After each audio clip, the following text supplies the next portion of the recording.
जय गुरु जी। श्री शिव पुराण द्वितीय खंड 25वां अध्याय। शिवगणों ने कहा, इस दक्ष की मूर्खता को देखो कि इसने सती को भस्मी होने से रोका तक नहीं। शिव जी के इस शत्रु को संसार में अत्यंत निंदा प्राप्त होगी और यह अभिमानी मूर्ख करोड़ों नरकों के दुख भोगेगा। इतना कहकर वह सब दक्ष को जान से मार देने तथा यज्ञ को भ्रष्ट करने के निमित्त अपने स्थान से खड़े हो गए।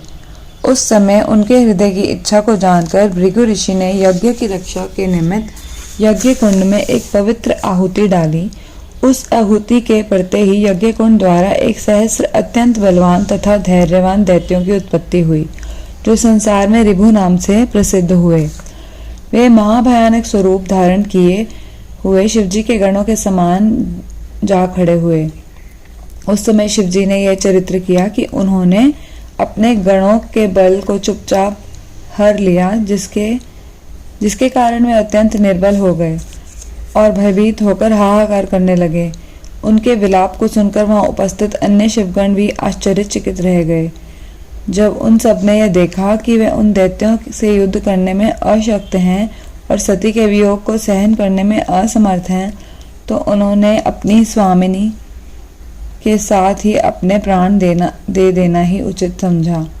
यह निश्चय करने के उपरांत उनमें से किसी ने अपने मस्तक को और किसी ने अन्य अंगों को काटकर स्वयं ही अपना वध कर डाला। इस प्रकार जिस स्थान पर सती ने अपना शरीर त्यागा, उसी स्थान पर शिवजी के 20 सहस्त्र गण भी मृत्यु को प्राप्त हो गए।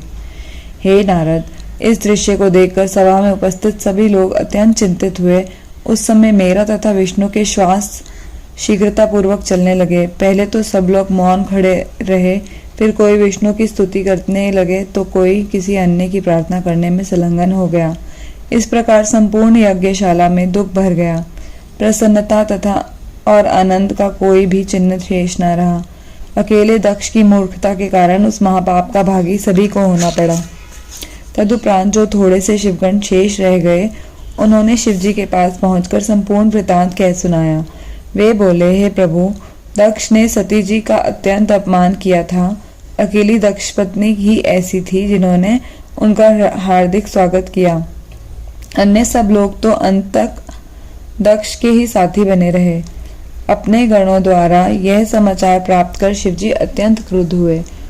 उस समय तुमने अर्थात नारद ने भी शिवजी के पास पहुंचकर जो कुछ घटना घटित हुई थी उसे ज्यों का त्यों कह सुनाया और यह कहा कि वेद के बताए अनुसार आपको उचित है कि आप उन महापापियों को दंड अवश्य दें। यदि आप दक्ष को दंड नहीं देंगे तो वेद की आज्ञा और धर्म का मार्ग मिथ्या हो जाएगा। देवताओं को दंड न देना भी नीति के विरुद्ध कार्य है। इसके अतिरिक्त एक बात यह भी है कि यदि आप दक्ष को दंड नहीं देंगे तो दधीचि ऋषि का वचन भी मिथ्या हो जाएगा। खेद की बात तो यह है कि ब्रह्मा और विष्णु ने भी दधीचि के शब्दों पर कोई ध्यान नहीं दिया और दक्ष से ऐसे निंदनीय कर्म करवाया। हे नारद, तुम्हारी बात को सुनकर शिवजी ने अपने मन में विचार किया कि यद्यपि ब्रह्मा, विष्णु, देवता, ऋषि मुनि एवं ब्राह्मण मुझे अति प्रिय हैं, फिर भी वेद की आज्ञा सबसे ऊंची है। यह निश्चय कर भगवान शिव शंकर ने अपने गणों को अभय दान देश दिव्य दृष्टि द्वारा यज्ञ के संपूर्ण वृतांत की जानकारी प्राप्त की। तदुपरांत वे ऐसे क्रुद्ध हुए कि मानो परले ही कर देना चाहते हों। वे अपने दोनों होठों को दांतों से काटने लगे। तदुपरांत उन्होंने अपने मस्तक से एक जटा का केश उखाड़कर पर्वत पर पटक दिया। उस बाल के गिरने से ऐसा महाभयानक शब्द उत्पन्न हुआ जिसे सुनकर तीनों लोग कांपने लगे। वह जटा का केश टूटकर 2 बराबर के टुकड़ों में अलग अलग बट गया। तब उसकी जड़ की ओर वाले टुकड़े से वीरभद्र की उत्पत्ति हुई। उन वीरभद्र का शरीर अत्यंत कृष्णावर्ण का था और उनके बाल काली घटा के समान घने तथा शांत थे। वे प्रज्वलित अग्नि के समान दैदीप्यमान लग रहे थे। वे इतने ऊंचे थे मानो अनायास ही आकाश को छू लेना चाहते हों। वे महाभयानक शस्त्रों को लिए हुए थे। उनके हृदय में युद्ध करने की बड़ी प्रबल आकांक्षा थी। उनकी भौहें चढ़े हुए धनुष की भांति बहुत ही टेढ़ी थी। वे महाभयानक शब्द करते हुए सिंह के समान गरज रहे थे। उनके 3 मस्तक, 1 सहस्त्र भुजाएं थी। वे शिवजी को प्रणाम करते हुए अपने स्थान पर निश्चल भाव से खड़े हो गए। उस उसी समय शिवजी के रोमकूपों द्वारा अन्य सहस्त्रों गणों की उत्पत्ति हुई, जो शरीर, बल तथा स्वरूप में वीरभद्र के समान ही प्रतीत होते थे। शिवजी की आज्ञा अनुसार कैलाश पर्वत पर खड़े हुए वे परम भयानक शब्दों का उच्चारण अपने मुख से कर रहे थे। अतः जटा के एक टुकड़े से तो इन सेनाओं की उत्पत्ति हुई और दूसरे टुकड़े से श्री महाकाली प्रकट हुई। उन महाकाली के साथ करोड़ों भूत प्रेत आदि भी उत्पन्न हुए। वे अनेक प्रकार से नाचने कूदने तथा लीलाएं करने लगे। उस प्रेम क्रोधमय अवस्था में भगवान शिव की नासिका द्वारा जो श्वास निकले, उनसे 100 प्रकार तथा 13 प्रकार के सन्निपातों की उत्पत्ति हुई, जो संसार में अनेक प्रकार के उपद्रव मचाते रहते हैं। इस प्रकार पलक मारते मारते शिवगणों की महाभयानक सेना उपस्थित हो गई। ऐसा प्रतीत होता था कि वह उसी समय संपूर्ण सृष्टि को नष्ट कर डालेगी। हे नारद, इसके पश्चात वीरभद्र ने अपने हाथ जोड़कर शिवजी को प्रणाम करते हुए कहा, हे प्रभु, आप जो उचित समझे वह आज्ञा हमें दीजिए।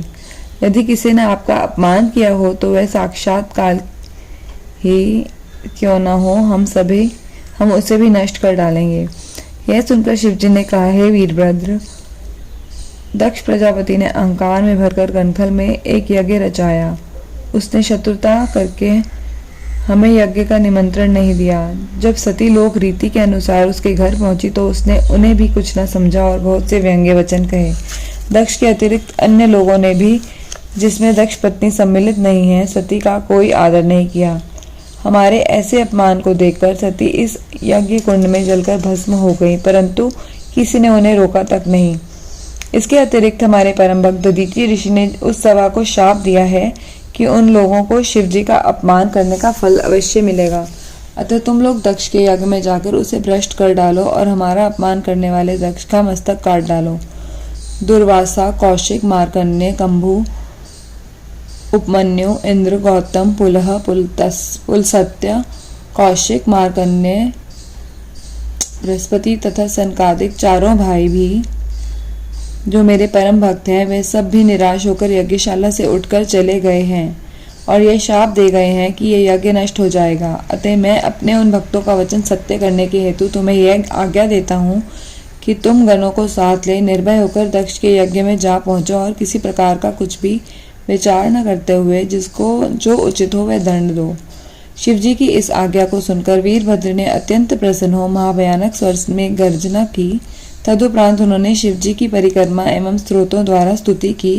फिर वे करोड़ों गणों की सेना तथा महाकाली को साथ लेकर दक्ष यज्ञ को विध्वंस करने के लिए वहां से चल दिए। जय गुरु जी।